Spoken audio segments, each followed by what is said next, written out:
Russia is constantly conducting espionage activities against Germany, says the head of the Federal Office for the Protection of the Constitution, Thomas Haldenwang. Before Russia's full-scale invasion of Ukraine began, the situation, he says, resembled the Cold War phase. But after that, Russian agents became more active because of Berlin's position and its support for Kiev. They often work undercover and come to Germany as businessmen, journalists or scientists. In addition, Moscow is now using a full range of sabotage actions. Of course, the Russian arsenal also includes sabotage activities. Moscow may have a vital interest in preventing or complicating arms supplies to Ukraine, and a country that is ready to wage war using the most brutal methods will not shy away from sabotage. Thomas Haldenwang, president of the German Federal Office for the Protection of the Constitution, in an interview with Deutsche Welle.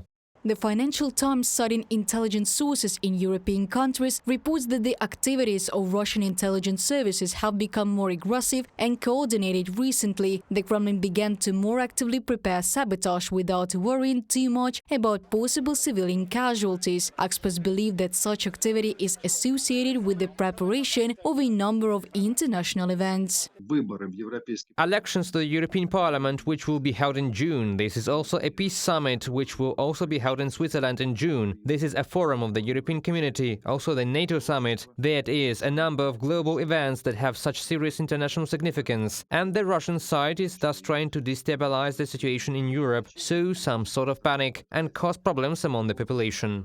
The Kremlin is making every effort to restore its destructive presence in Europe. To do this, it often uses trusted persons, mainly from the Russian diaspora, and also members of organized criminal groups with whom the Russian special services have long-standing ties. Kremlin hackers have also become more active. The French government reports that in recent months, 25 of the 27 EU countries have become victims of Russian information attacks. The targets of the cyber group APT-28 were railway companies in the Czech Republic, Latvia, Lithuania, Romania and Estonia, as well as the email accounts of the Social Democratic Party of Germany.